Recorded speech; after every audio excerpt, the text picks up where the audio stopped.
Hi, it's Christine Daigle. I'm Jena Brown. And I'm JD Barker. Welcome to Writers Inc. First off, happy pub date to Christine. Heavier And the Stones you. came out on Tuesday. Yeah, both And of us. Thank and you. and me, yeah, I'm on that title too. I've seen it all over social media, so hopefully it's doing well. I haven't been able to check any kind of sales data yet. And this is the first book that I've actually not put into KU straight off the bat. Because I did notice that with Behind a Closed Door when we released that, because it went directly into KU, a lot of people basically got it there rather than picking up the print edition. Right. So I was told from a strategy standpoint to hold off on KU for like 60 days or 90 days or something like that. So your book is a guinea pig. We'll see Yeah, if it changes things. I I think was the that's a guinea good pig for idea. everything. It's awesome. Covers, layouts. I don't know. Yeah. No. My favorite part of the whole thing is I texted Christine and said, happy book birthday. How does it feel? How does it feel to be a published author? Better, slightly better than being a non-published author. Did you go to the bookstore and pick it up on the shelf? I was going to, but my indie bookstore closes at 6, so I couldn't get there after work before they closed. I'll probably go on the Oh, weekend. Oh, I know. I was like, oh, darn that it, they're going to close before I get there. that's the best part. And then you can go up to the counter and you can be like, "Hey, this is me. Do you want me to sign this for you?" And that's usually where they ask you for ID to make sure you're really who you say you are. And right. Yeah. Yeah, not like your hotel incident where they're like, "Oh, it says JD and your license has yeah. your full name on it. Are you sure this is your hotel room?" Yeah, that's what the I JD run stands into that for. all the time because it's Jonathan Dylan Barker, but like everybody knows me as JD. So like when I come into the country or like at customs, like they always ask like what are you doing and that sort of stuff. And like when I tell them I'm an author and I was on a book tour or whatever, they Google me, but like they'll Google Jonathan Dylan Barker and like nothing really comes up, So then I have to explain all that.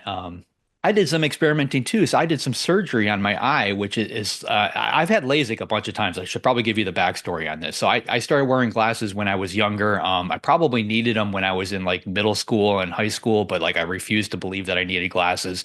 But when I got to college, like the blackboards and stuff were really far away from where we were sitting. And like at that point, like I needed them. I hated wearing glasses. So like as soon as I could get LASIK surgery, I did. And I did that the first time years and years and years ago. And if you do LASIK when you're under 30, I think is kind of the cutoff. They can correct your eyes for both distance and up close. So they can basically reset everything and you get, more or less perfect vision. But then, things start to degrade again, literally immediately right after you get that surgery. So the second time I did it, I was a little bit older and the doctor told me you have to make a decision. Do you want, be able to see up close or do you want to be able to see distance? And I told him, well, I would like to be able to see both. So he told me about this thing that I could get called monovision. So I had my left eye corrected to basically see up close and my right eye for distance, which in theory sounds great and it works fairly well because I could see everything. I didn't need glasses anymore, but it totally destroys your depth perception, which is something they didn't tell me at the time. So like I used to play pool all the time, like I couldn't do that anymore. I never took up golf or anything like that, but like if you asked me to throw a football, like I couldn't tell whether you were 10 feet away from me or 30 feet away. So Oh, yeah, so I wow. I kind of went through that for a long time, and then I actually had LASIK done again and basically adjusted it. I guess about 5 years ago, they fixed it again. So I've had LASIK a bunch of times. And my mom, who is in her late 70s now, she had cataracts, and she told me about the surgery they did for her. So they basically removed the lens in her eye and replaced it with a synthetic lens that allowed her to be able to see up close, distance, middle, like basically everything. So it gave her 20/20 vision again. So I started researching this, and apparently this is something that anybody can do, but eye doctors don't really talk about it. I'm guessing because they make a lot more money if you go back for LASIK 4 or 5 times than if you do Right. one surgery. But I essentially opted to go ahead and have this surgery done, and I just did it on the left eye. Did the surgery on Tuesday, and right now, like I can literally see at 2015 in the left eye, like on a distance standpoint. Like I can before I wouldn't be able to see more than like 10 feet without everything getting blurry. Now I can read like the house numbers on the houses across the street from me. It's insane how much better it's gotten. Nearsighted Wow. still isn't quite there, but it's fantastic. And honestly, like it seems like something that should be talked about more because it corrected my vision 100%. Like recovery time is like 4 weeks, so I don't expect it to be perfect yet today. But like a synthetic lens doesn't degrade, which means my vision's not going to get worse anymore after this. That was my Um, question. So this lasts forever. The synthetic lens is good for the rest of your life. Yeah, and like they don't tell you that. And from a Wow. cost standpoint, it was a little over $4,000 to do. But to me, that's worth it. I mean, that's pretty close to what I was paying for LASIK, each time. And if you add all those times together, I paid way more than that. But Yeah. this is like a one and done kind of thing. Who did this surgery for you? Like, is this something that they just do, or did you have to like ask somebody and twist their arm? How did this happen? Because I've never heard of anyone doing this for vision. Yeah, no, this is something that they do pretty much everywhere. The place that I went is they normally do LASIK, but they do all types of eye surgery. The thing is, they normally don't do this for people that are younger because insurance will cover it if you have a cataract. It's 100% covered, so they tend to do this for older people. But there's no reason not to do it. Like it's not something that goes bad in 20 years, so they stick with older people. You can do this at 20 years old if you wanted to. Huh. Um, This is they just So fascinating. were you awake? Here's my thing. I've never gotten LASIK, even though I'm desperate for it, because the whole thing freaks me out. All I can envision is like a horrific Clockwork Orange scenario where they're like forcepping your eyes together with like these little robot hands, and you're like watching it and you can't do anything Accurate. about it. Yeah, I had LASIK. I Um, would say that it was accurate. and They like clockworked orange to me. I don't know. I like the idea of the result, but I don't know if I could tolerate that so that whole here's the process. difference. Here's the difference between the two. I mean, that is a spot on representation for what LASIK is like. They put the little, metal things on your eye. They clamp it so that you can't blink. You have to keep staring straight ahead. Uh, With LASIK, they tell you to basically follow a dot or, like a light, and you have to focus on it. And you get scared to death thinking that if you just glance off to the side, like this laser is going to cut your head off or something crazy.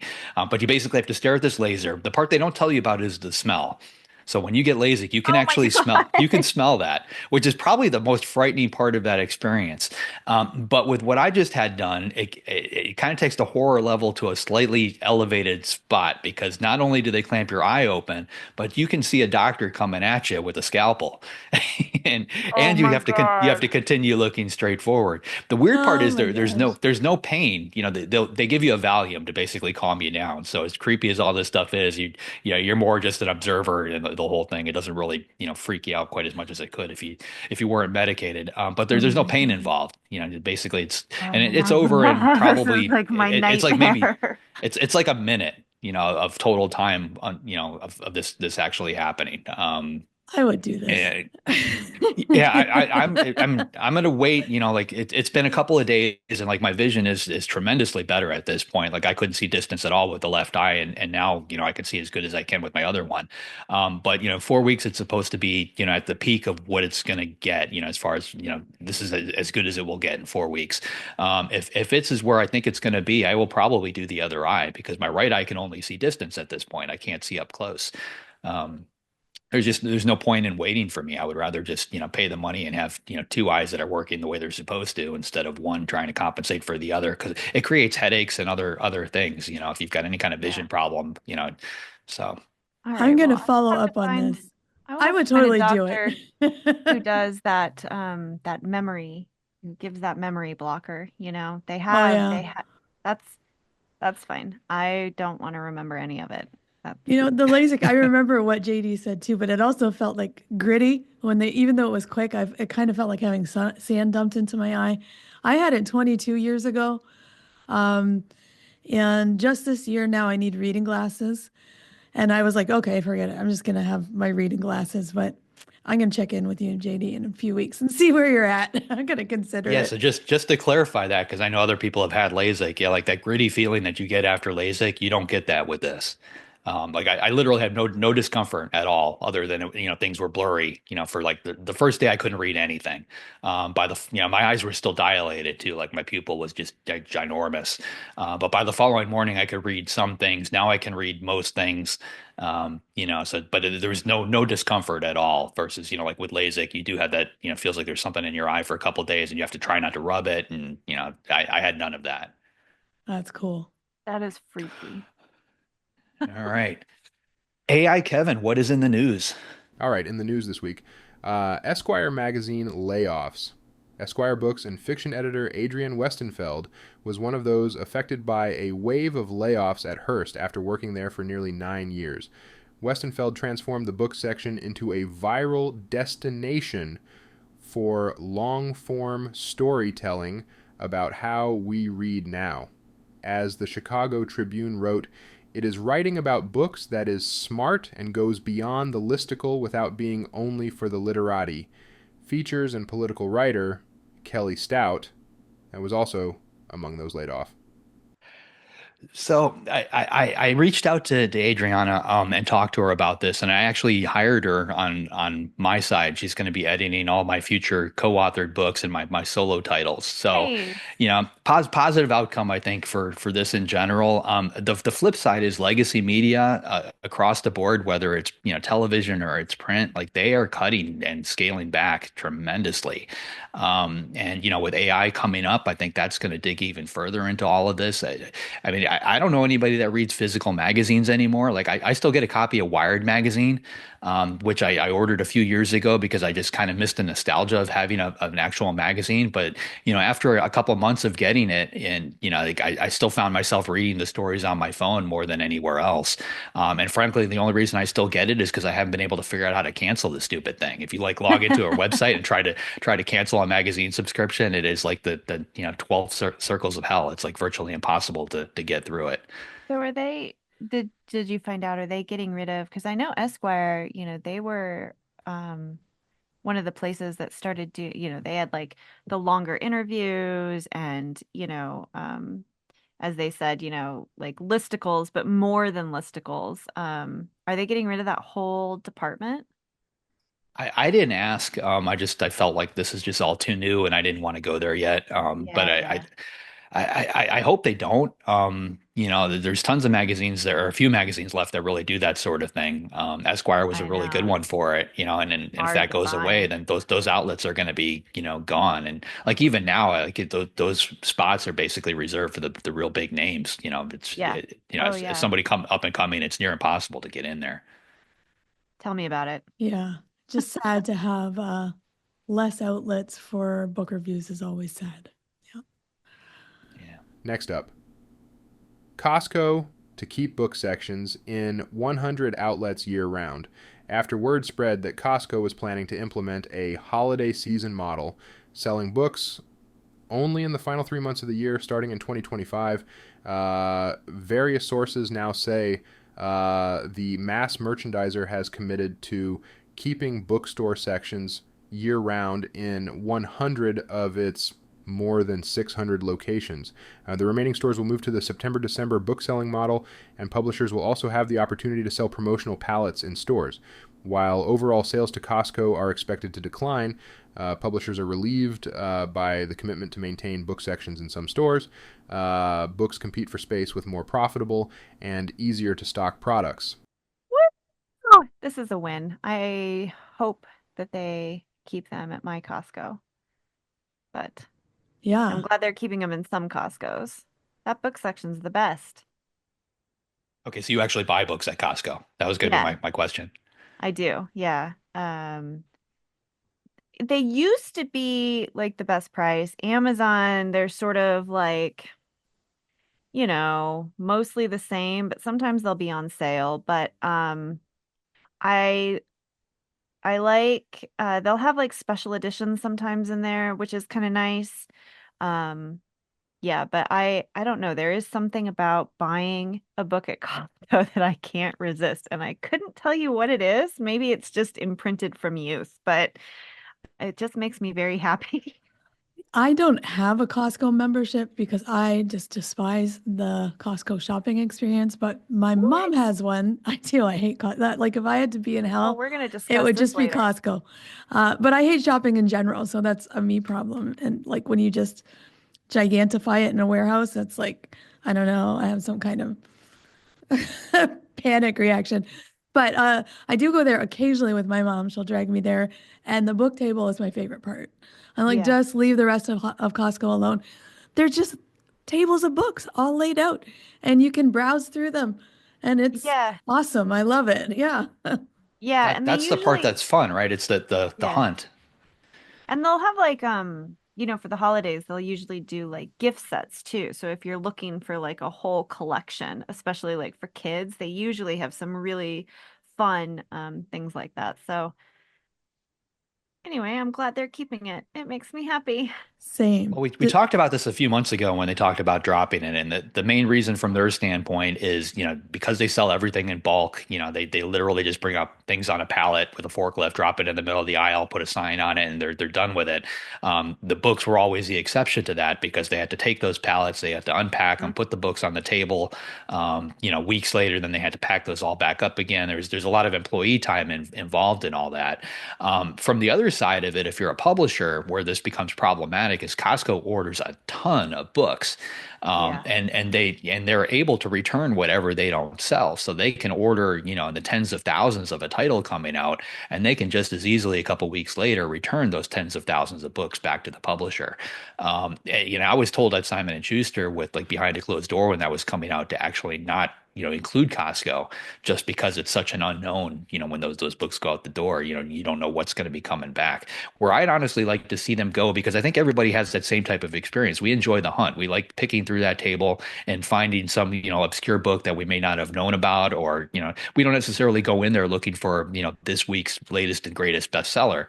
We're looking for that special find. So I would like to see Costco kind of flip this on its head and buy the, like titles that have been out for a while, like back catalog stuff, because, like Christine and I just released a Oh, book, think of that. So we printed X number of copies of that book. A certain number are going to come back or aren't going to sell. Those are going to either sit in a warehouse, or for me as a publisher, I have to find a secondary market to sell them into. There's indie bookstores that buy that group. Half price books is a good example of stores that do that. I'd like to see Costco jump on that train, because I think they would get a much more bigger, diverse group of books, which would make that hunt more fun. yeah. And I was actually just going to say, because the last time I was in my Costco, now full confession, I do get Costco delivered a lot because while I love the warehouse experience, it is also overwhelming sometimes and very time consuming. So the last time I was in there, though, was a few months ago, and they actually had like a whole like big display, and it was back titles for a bunch of different authors, which surprised me because usually they only have, if it's like the reprint just came out or a new release. But these were all like back titled paperbacks. So I don't know if the publishers re-released those specific paperbacks or if they just had a display, but they did have that. So I wonder if they're experimenting. I hope so. Let's get JD that number. Get all his books in there. In our next story, Spotify launches analytics platform for audiobook publishers, authors. Spotify has unveiled a new analytics and promotion platform designed specifically for its audiobook division, which hosts over 300,000 titles. This platform is modeled after Spotify's tools for musicians and podcasters. The platform offers detailed analytics, improved catalog management, enhanced royalty reporting, and demographic insights like the age and gender of listeners. Authors can also use promotional tools, including redemption codes for free copies and one-click social media sharing. Spotify has begun piloting features like author profile pages with biographical details and author landing pages, which aggregate an author's works on Spotify for easier discovery and updates on new releases. All features available to any author or publisher, regardless of exclusivity. Access to the platform is being gradually rolled out, with publishers managing author invitations. Is anybody going to be using this in the near future? I don't know that I will be. I think it's a cool idea. I love the idea of being able to see more data. But I don't know on the audiobook side if it would actually change anything that I'm doing. I don't know. I don't have any books that are on audio. No, I don't. I don't know if I don't have any need for this presently, but cool. So I guess I'll see what it's like when it rolls out. As of right now, publishers are managing those invitations. So let us know if you get one, JD, and what it looks like. Will do. And our final story, PRH joins worldwide coalition condemning unlicensed use of creative works for training generative AI. In October, Penguin Random House joined the Association of American Publishers, and over 10,000 creators and institutions in a statement opposing the unauthorized use of creative works to train generative AI models. Notable Penguin Random House authors, including Chris Bojalian, Kazuo Ishiguro, and Emily St. John Mandel, have also signed the statement, emphasizing collective concern about protecting intellectual property rights. Penguin Random House has launched a global initiative to include a disclaimer on copyright pages of all its titles, explicitly prohibiting the use of any part of the book for training AI technologies. That's it for this week. I'm totally the real Kevin Tumlinson. Now, on with the show. I feel like this is the opposite of the story we had last week with HarperCollins. They're just going back and forth and back and forth. Yeah. Yeah. Yeah. Well, well, the one with HarperCollins, and I did see that there was quite a kerfluffle about it on the social medias. But it was only for nonfiction. So if I understood this one, it's for fiction. So Yeah. it seems like publishers are sort of drawing a line in the sand of what they feel, that there's a definite difference in creative output from nonfiction to fiction. Just kind of interesting. One of the things that I got a bunch of emails and phone calls on with the HarperCollins one was the dollar amount. So it was basically $5,000. What they didn't tell you is HarperCollins, like that's the fee being paid by the AI company for licensing that particular title. 50% of that goes to HarperCollins. Another 50% goes to the author. Most traditionally, authors are, we've got agents, so that means that agent is going to take 15% off the top. Like that money gets wired to our agent takes their percentage, and then they drop the rest in our bank account. So that $5,000 got very small. It wasn't a big number to begin with. And it just got smaller. So I've got a feeling you're going to see some negotiations happening there before any of this stuff really rolls out. It wasn't it only for 3 years too. It was limited. Did I remember They don't. reading that right? I'm not sure. Yeah, but the thing is, like, once they capture that data and get into one of these systems, like it's, they only need to do it the one time and it's there forever. Yeah. Yeah. Interesting though that Penguin Random House is including this on their copyright page. No AI use. So yeah, we'll see how that shakes out. Yeah. Well, it's an interesting world. It is. All right, JD, who is up this week? This week we've got Katie Tallo coming on. Katie's an award-winning screenwriter and director, as well as an accomplished novelist. Her latest book is called Buried Road and releases December 3rd. Here she is, Katie Tallo. Okay, so we will be talking about your new book, Buried Road, in a minute, which is a missing persons thriller told from a teenager's perspective. That is very cool. Yes. So before we dig into that, let's start at the beginning, as we like to do. How did you get your start in writing and publishing? Well, it was a bit of a late start, but I had always dreamed. I've always kind of been a storyteller.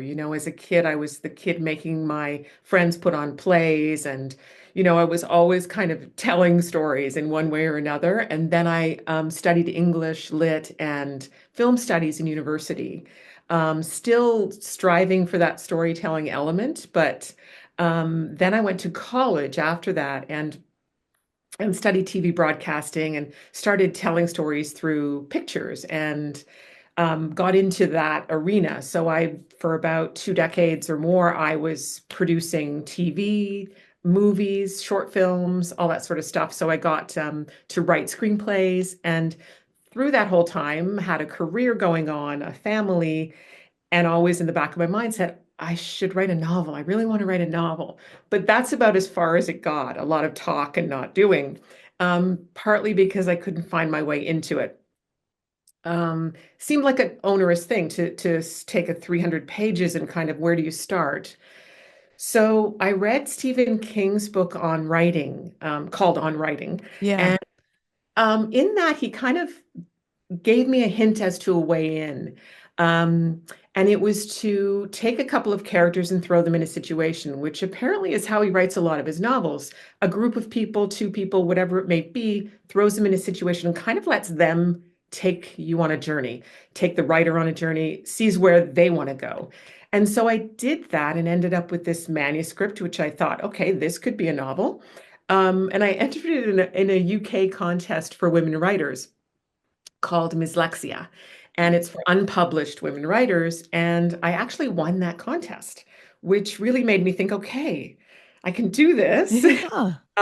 But I could, it was a manuscript that managed to get me an agent in New York and Oh, wow. me got my manuscript in front of people, but we couldn't sell it because it wasn't really a genre. It didn't quite fit anywhere. And I love mysteries. So I thought instead of self-publishing this and spending a lot of time online, how about I write another novel? My daughter also loves mysteries. So I wanted to kind of write something for her. If I never get published, at least she'll read it and love it, you know? Yeah. I wrote that novel and we got a publishing deal with HarperCollins. So Oh that my was great. goodness. So I have to unpack this. So your screenwriting, yeah, I like that was a lot. Your screenwriting, which I imagine is a busy, busy job. Like you've always got something going on that has a deadline or you need to be writing. Yeah, So you're always hustling. Yeah, you're how did always you find time to trying to. write this 300-page novel while you're screenwriting? Well, I had stopped trying to make films and sort of work with producers and finance those, and that whole game is a lot, and you don't make Yeah. a lot of money doing it in Canada. At least I didn't. Yeah. And so I turned freelance. I gained a bit of a reputation in my hometown. So at that point, for having directed and written some things and won a couple of awards, and was able to turn that into a freelance career where I was working for other people, not so much launching my own projects, but coming on board projects.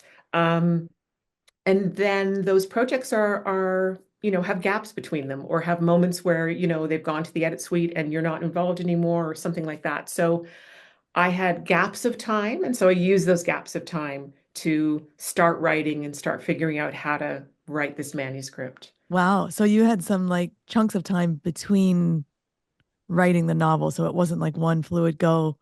That's No, and that's fascinating. the Yeah. beauty of being a freelancer is you have Yeah. where you can sometimes have a 2 week gap, and 2 weeks is a good chunk of time to dive into something. Yeah. And I still write scripts for various projects, but a lot of it's animation, so it's a different way of thinking. So that's kind of cool to write in two different ways.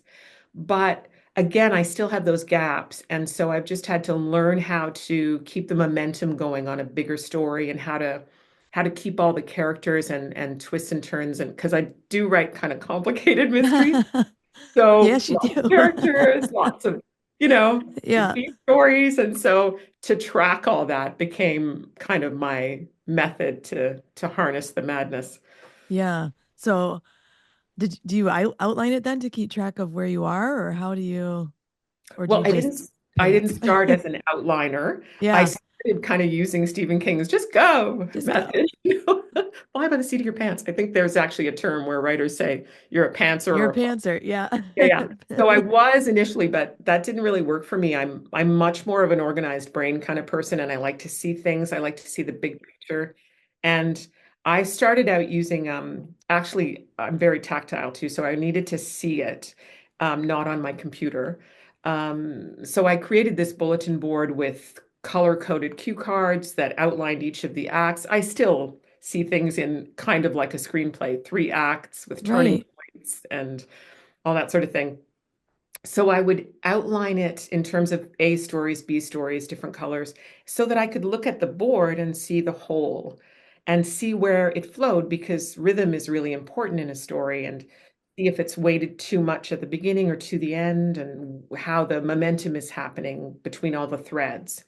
And that was my only way of doing that. And so I could easily, if I did happen to change something, because I like to have a plan, but I also like to go in and be flexible. If your creativity takes you in a direction or a character does, so be it. Yeah. But then you can at least go in and say, okay, if that happened, I have to pull this thread all the way through my little story, and I can sort of see it, um, Nice. and see the timelines too.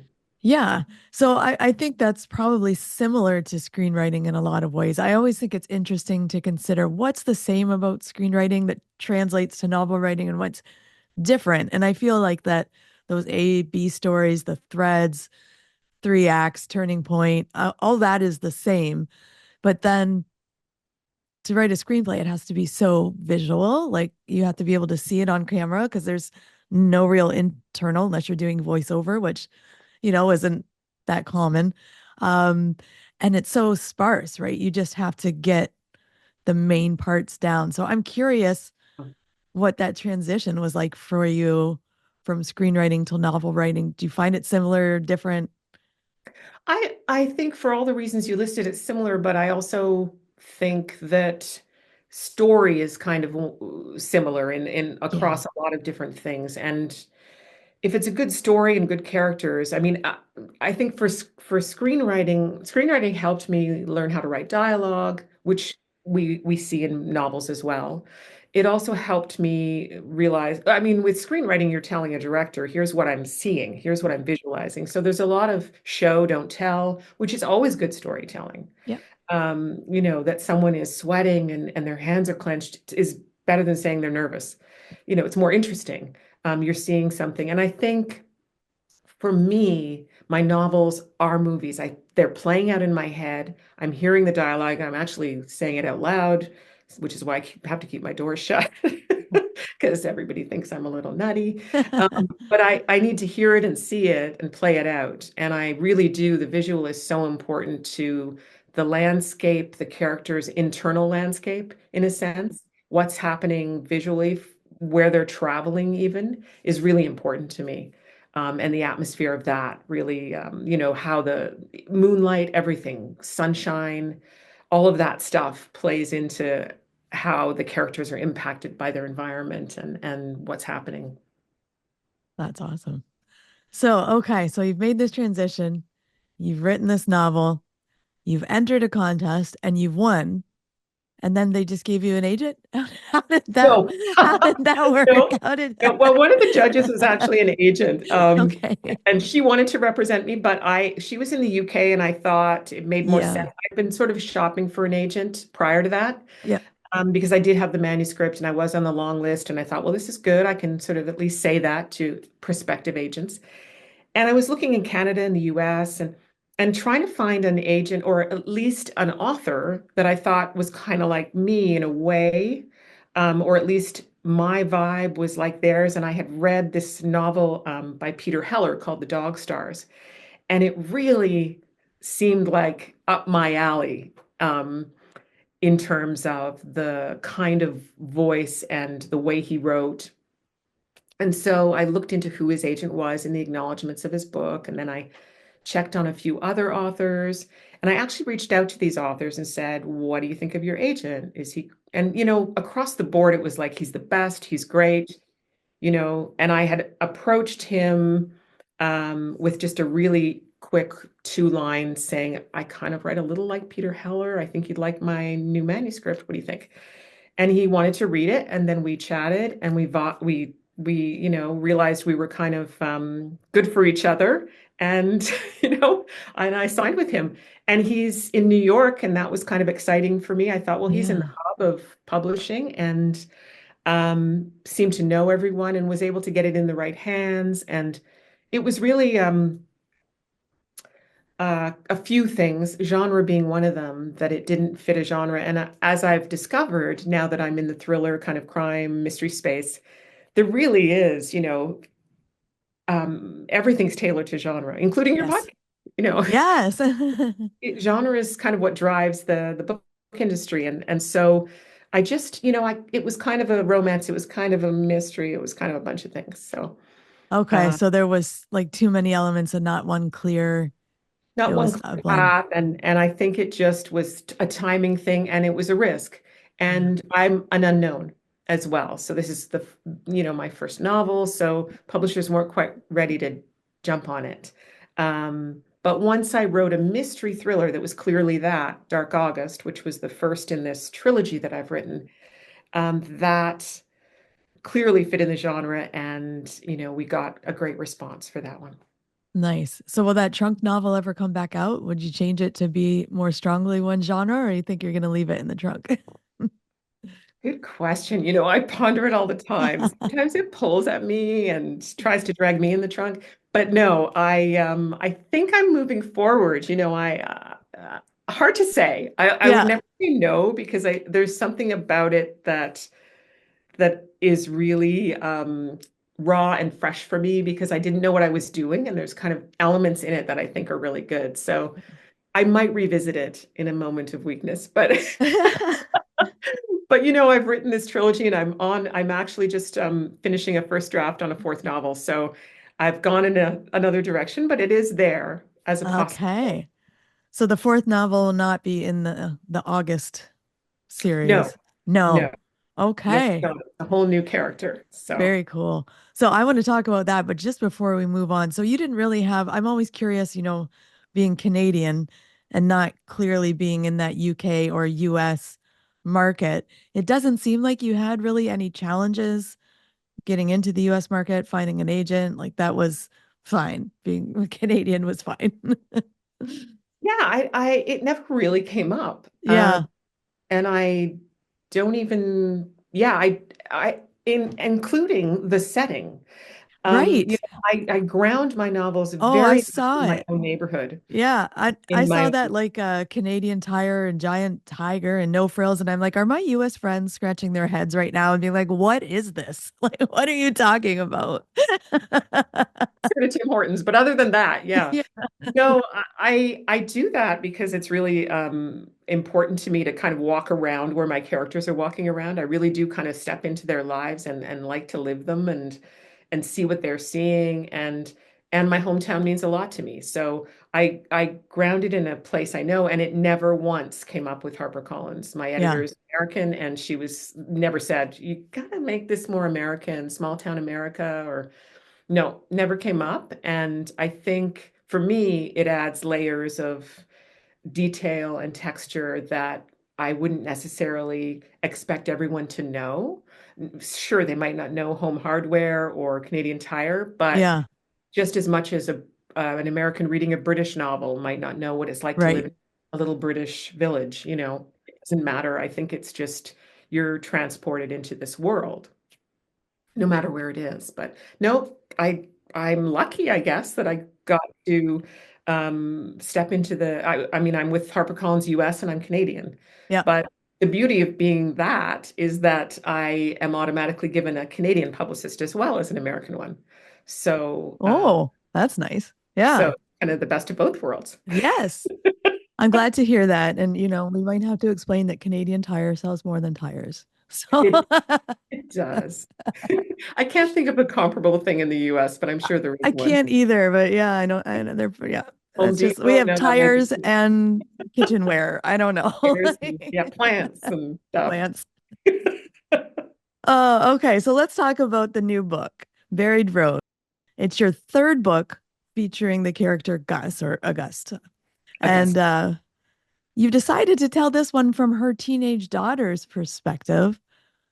Tell me about that. Like, was that just smooth sailing? Did you get any pushback on that, being a younger narrator, or how did that go?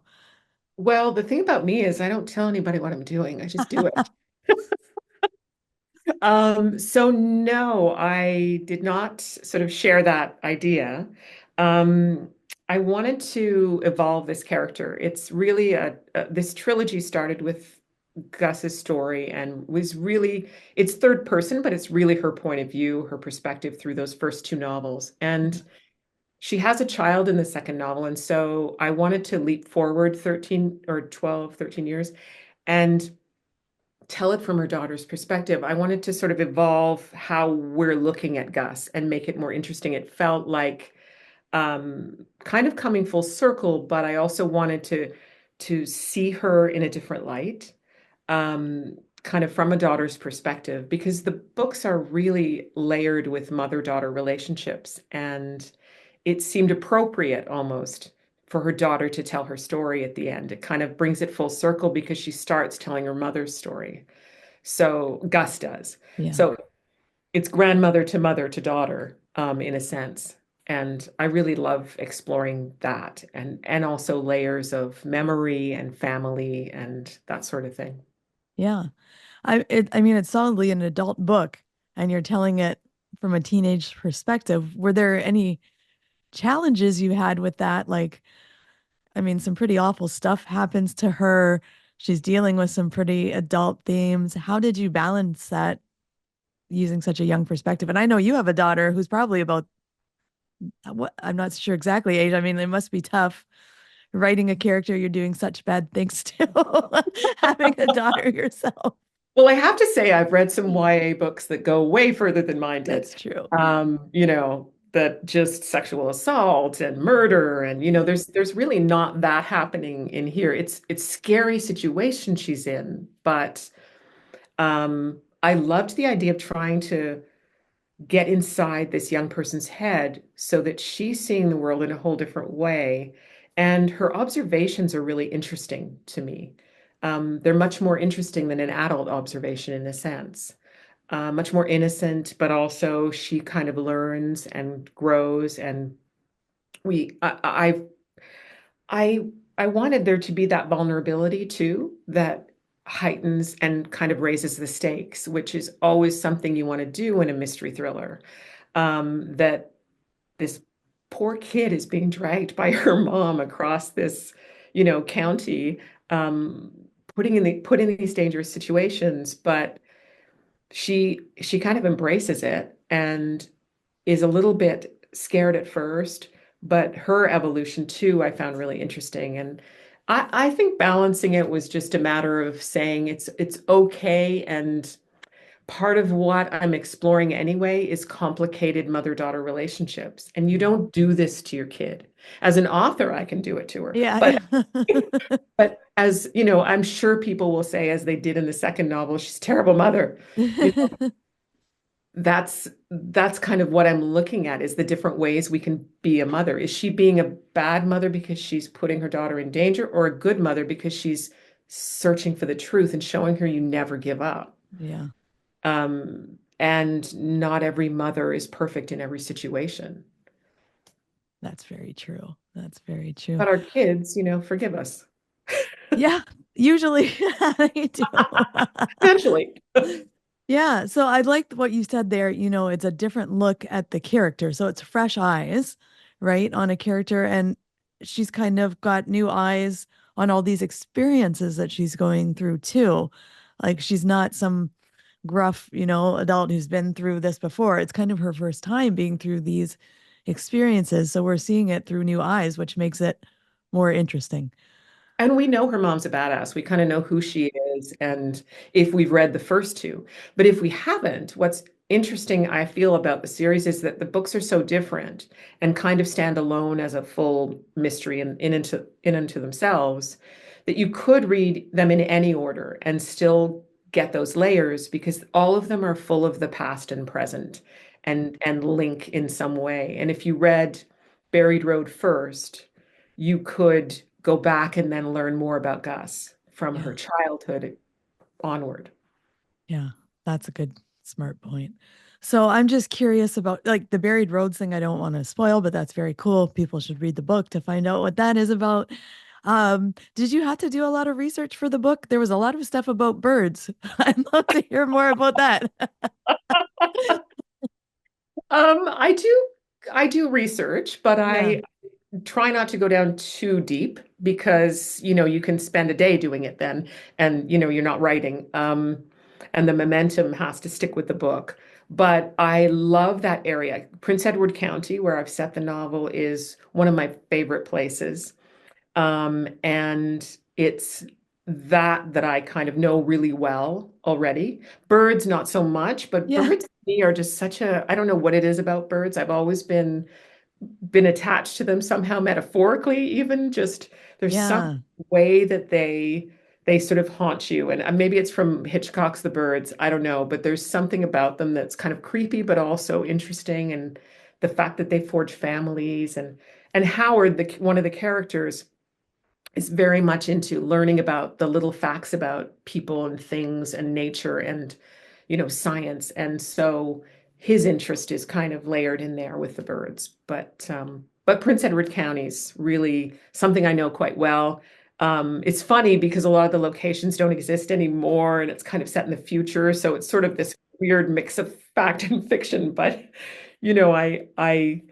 it's a beautiful summer place, and I think that's a really interesting place to set a dark story. Yeah. And I think like you were talking about before, how you use setting, in screenwriting, the birds are kind of part of the setting, right? So you're using them Mm, to affect mood or tone. So you have this bright summer day, but then there's this black cloud of birds yeah. flying through the sky, and it just changes the tone so effectively. So that's a great technique for people to take a look at and think about. Thanks. Yeah. Um, you said you're writing a new book now. It's a Mm. this is your fourth book that's going to be published. Do you want to talk a little bit about what that's going to be like? Can you talk about it? Is it going to be same genre? Uh, what are we looking at with that? It is the same genre. It's a totally different character, and it's been probably the hardest book to write. I thought it would always get easier for some reason, which is silly of me. Um, even though I think I've honed my process or I've done, every book is so different and should be really. I don't want to keep repeating myself or going down the same terrain, but in a sense, I love this genre so much that the mystery genre, I would classify my books as. I love layered stories with lots of characters. Um, but creating a new character has been the difficulty because my mind is so attached to Gus, Yeah. and I know her so well, and I kind of miss her that even when I first started writing this, I wrote Gus a couple of times by accident. And I thought, okay, I have to take a step back and make sure this new character is her own being. And it took me writing almost 150 pages before I realized, okay, I'm kind of exploring her in these pages. Now I need to strip away some of this stuff and get down to what my story is about. And now that I know her a lot better, the story is kind of flowing. But I am still in the final first draft stage, let's say. Yeah. Uh, I've probably gone over it a few times, but I still see it as a raw draft. And yeah, it's kind of I don't really want to say what it's about right now because Yeah. It's it spoiler. changes so much too. Okay. And I talk too soon about a project, and it's like, that's all different now. So That's it's going to be different. So yeah, it is hard when you start a new voice, right? Mm, I feel like that's some of the hardest parts of writing is getting a new voice, getting a new tone, totally. maybe style to what you're writing. And it takes a while to get it. I think, Yeah, you have to go yeah, back because sometimes those first 3, 10 chapters are yeah, not yeah. right, right? And it takes you a while to get it. So Yeah. And voice is really the key in a way. I mean, it's what I remember struggling with the first novel is finding Gus's voice and also even how to tell the story. Is it first person? Is it third person? Are you more distant? Are you going to be intimate? And why? What are the reasons for choosing a voice? yeah. But somehow you just kind of find it and hear it eventually. And once you hear it, it really happened with Buried Road because she was 13, I was struggling, but my daughter teaches that age group. And Okay. so she was able to give me some insights into how varied they are at that age too. Some of them are babies still, and some of them are full-grown adults, and really saying things that you would never think would come out of a, 12-year-old's mouth. But I remember that's the part that was the hardest. But once I heard her voice, it was even a sound. I started to say, oh, okay, now I know who she is. So then I was able to forge ahead and Yeah.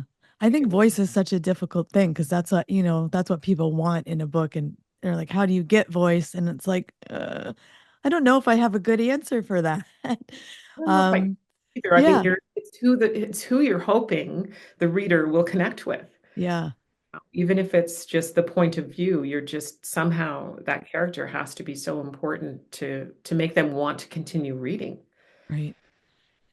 Is there anything you do that helps you find the voice, or is it just you kind of hear it and you get it when you get it? I've never been able to describe it well.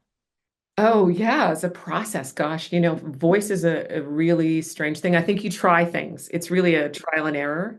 The perspective, but also then the voice, and then trying out some language thing and giving them some sort of quirks that might, start building on that character. But what are they grounded in and why? Why do they have this quirk? It's got to be based in something usually, or so it's a trial and error for me. And often, as I said, it's 150 pages of trial and error Yeah.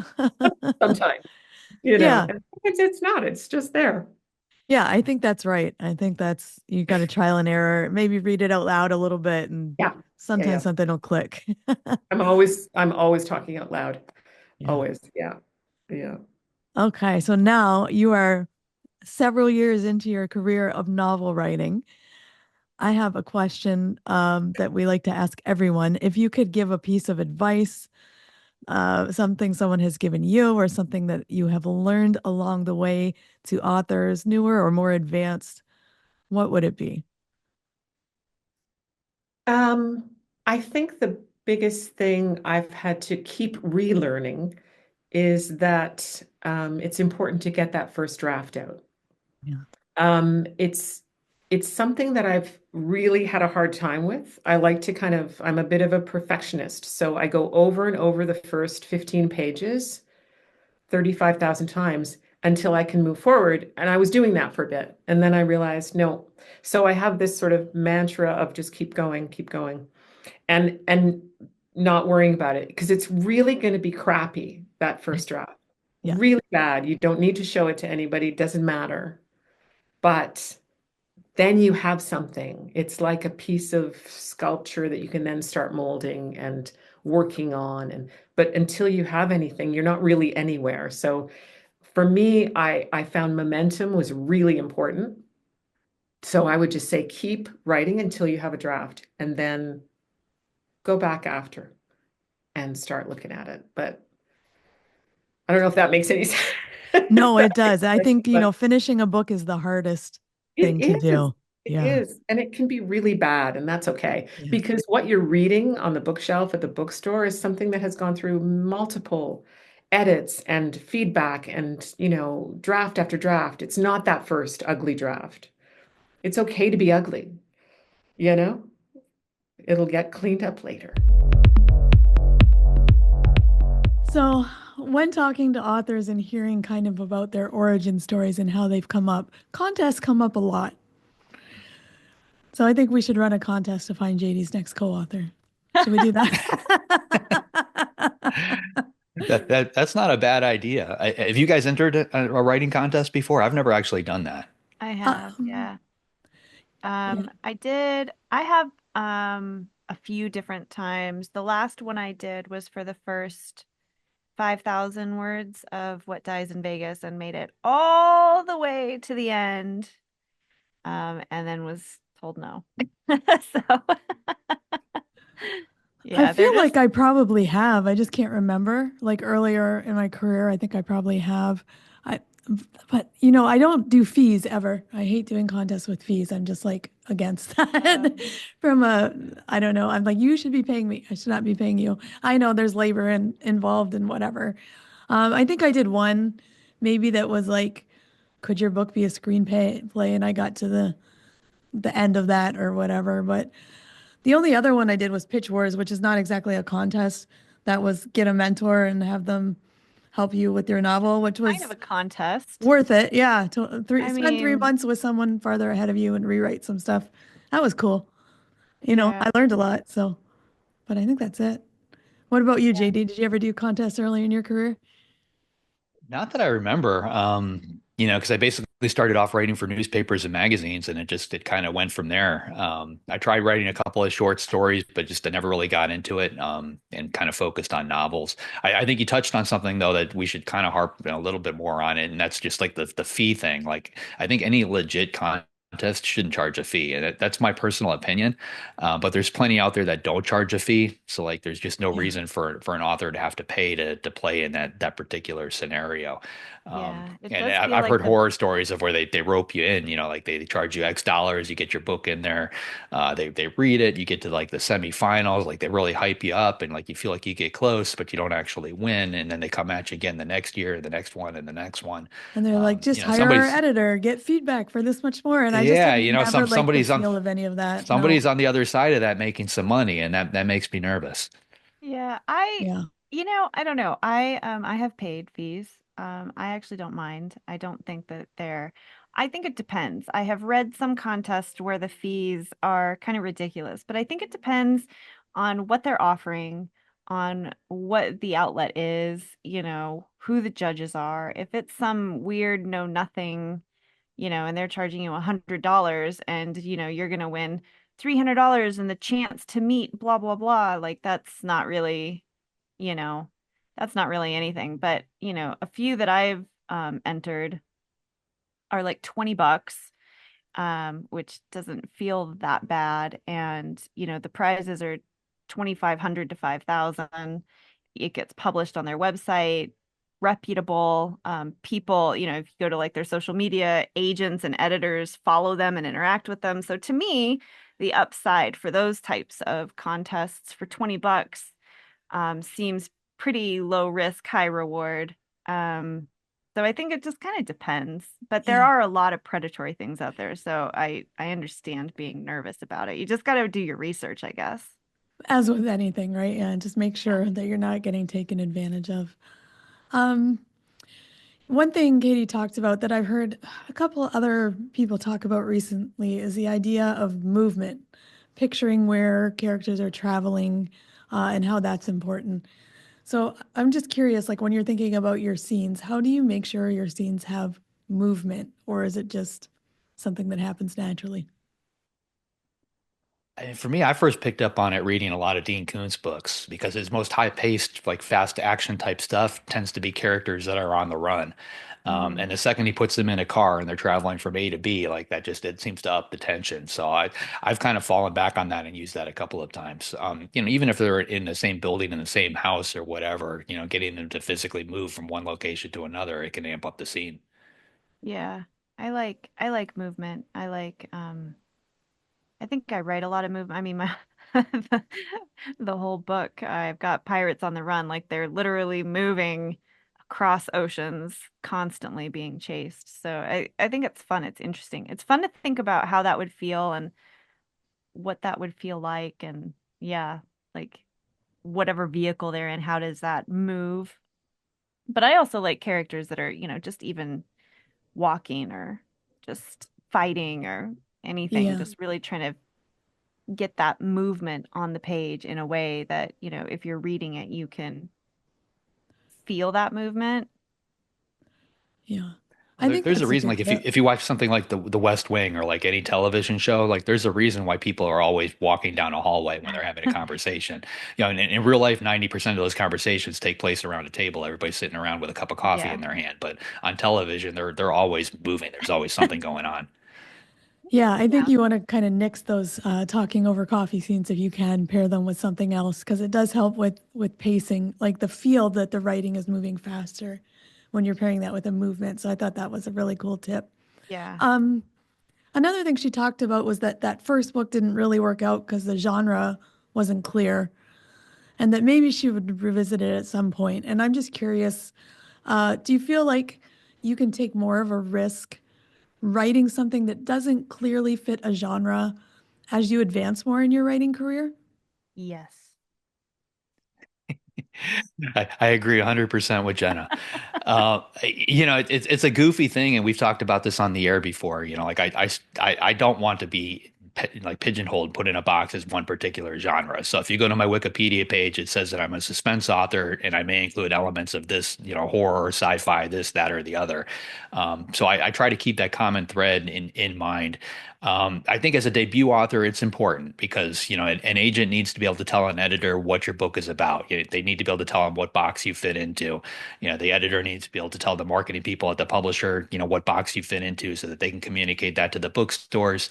So from that standpoint, I think it's important, but I do feel you can expand on it. The advice I was given was to bounce back and forth immediately, do it right out of the gate so that your readers follow you from one genre to the next in that second book and that third book and back and forth and back and forth.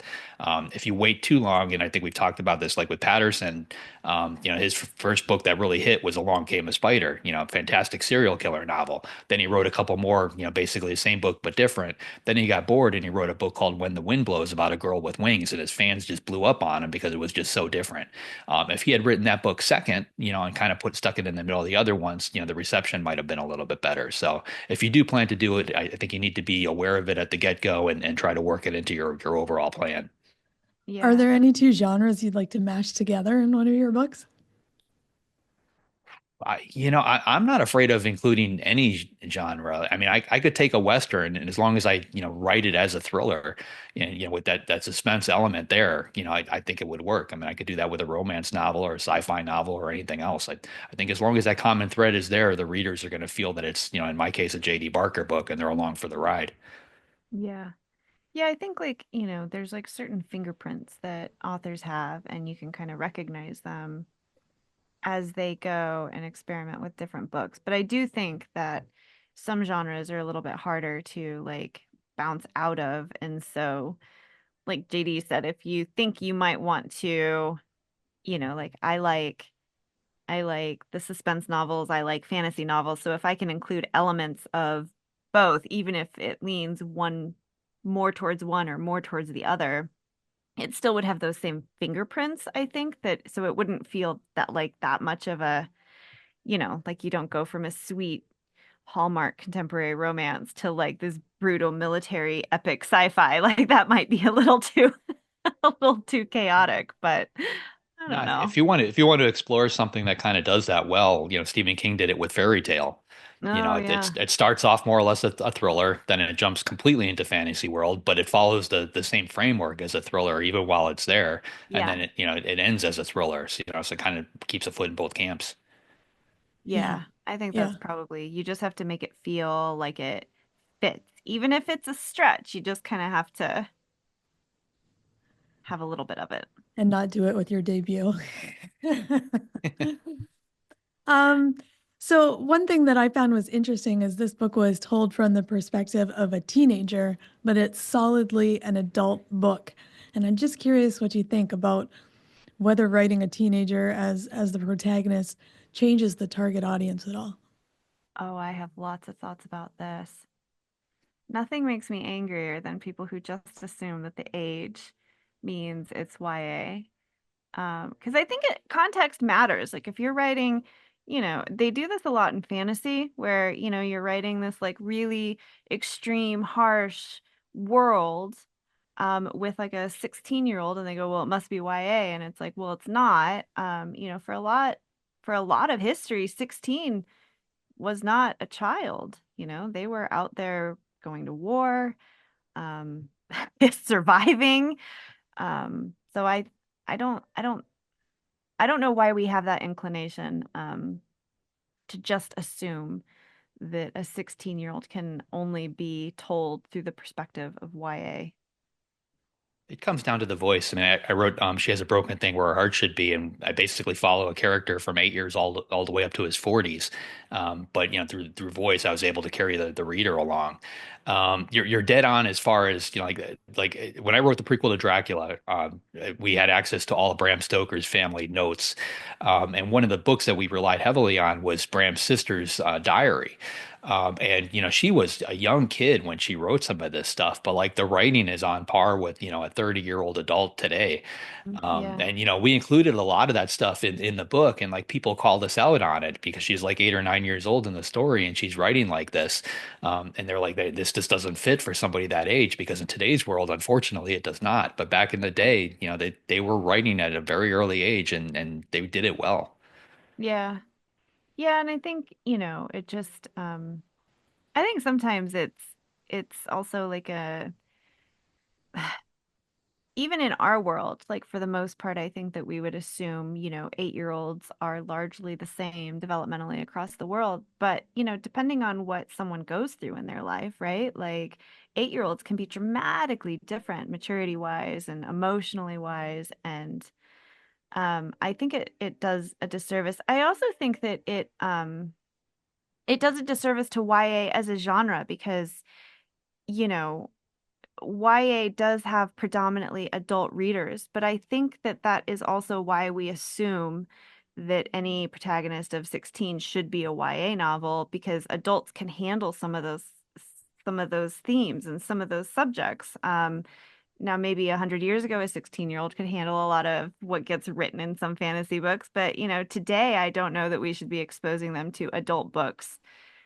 They read adult books, but that should be a personal choice between that individual 16-year-old, not marketed to 16-year-olds in general. So I think that people need to be a little bit careful. Yeah, fair enough. Okay. JD, who is up next week? Next week, we've got Melanie Hirschhorn coming on. Melanie is the founder of VIP Book Marketing. She regularly works with consultants, speakers, professionals, and business owners to not only complete their first book, but to leverage it and help them raise their profile. So that should be interesting. Yeah, sounds fantastic.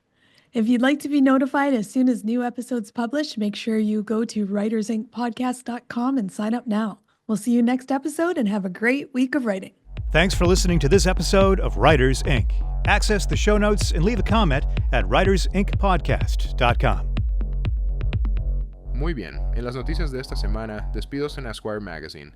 La editora de libros y ficción de Esquire, Adrienne Westenfeld, fue una de las afectadas por una ola de despidos en Hearst después de trabajar allí durante casi 9 años. Westenfeld transformó la sección de libros en un destino viral para despidos, para la narración de historias de formato largo sobre cómo leemos ahora. Como escribió el Chicago Tribune, es escritura sobre libros que es inteligente y va más allá de la lista sin ser solo para los literatos. La escritora de reportajes y política Kelly Stout también estuvo entre los despedidos. A continuación, Costco mantendrá secciones de libros en 100 establecimientos durante todo el año, después de que se difundiera que Costco planeaba implementar un modelo de temporada navideña para vender libros. Solo en los últimos 3 meses del año, comenzando en 2025, diversas fuentes ahora dicen que el gran minorista se ha comprometido a mantener secciones de librería todo el año en 100 de sus más de 600 ubicaciones. Las tiendas restantes pasarán al modelo de venta de libros de septiembre a diciembre, y los editores también tendrán la oportunidad de vender paletas promocionales en las tiendas. Aunque se espera que las ventas generales a Costco disminuyan, los editores están aliviados por el compromiso de mantener las secciones de libros en algunas tiendas. Los libros compiten por espacio con productos más rentables y fáciles de almacenar. En nuestra próxima historia, Spotify lanza una plataforma de análisis para editoriales de audiolibros y autores. Spotify ha lanzado una nueva plataforma de análisis y promoción diseñada específicamente para su división de audiolibros, que alberga más de 300,000 títulos. Esta plataforma está modelada según las herramientas de Spotify para músicos y podcasters. La plataforma ofrece analíticas detalladas, una gestión de catálogos mejorada, reportes de regalías optimizados e información demográfica como la edad y el género de los oyentes. Los autores también pueden utilizar herramientas promocionales, incluyendo códigos de canje para copias gratuitas, y el compartir en redes sociales con un solo clic. Spotify ha comenzado a probar funciones como páginas de perfil de autor, con detalles biográficos y páginas de aterrizaje de autor, que agrupan las obras de un autor en Spotify para facilitar su descubrimiento y actualizaciones sobre nuevos lanzamientos. Todas las funciones están disponibles para cualquier autor o editor, independientemente de la exclusividad. El acceso a la plataforma se está implementando gradualmente con los editores gestionando las invitaciones a los autores. Y nuestra última historia. PRH se une a la coalición mundial que condena el uso no autorizado de obras creativas para entrenar inteligencia artificial generativa. En octubre, Penguin Random House se unió a la Asociación de Editores Americanos y a más de 10.000 creadores, instituciones en una declaración que se opone al uso no autorizado de obras creativas para entrenar modelos de inteligencia artificial generativa. Autores notables de Penguin Random House, incluyendo a Chris Bohjalian, Kazuo Ishiguro y Emily St. John Mandel, también han firmado la declaración enfatizando la preocupación colectiva por proteger los derechos de propiedad intelectual. Penguin Random House ha lanzado una iniciativa global para incluir un aviso en las páginas de derechos de autor de todas sus obras, de títulos que prohíben explícitamente el uso de cualquier parte del libro para el entrenamiento de tecnologías de inteligencia artificial. Eso es todo por esta semana. Soy totalmente el verdadero Kevin Tumlinson. Ahora, continuemos con el show.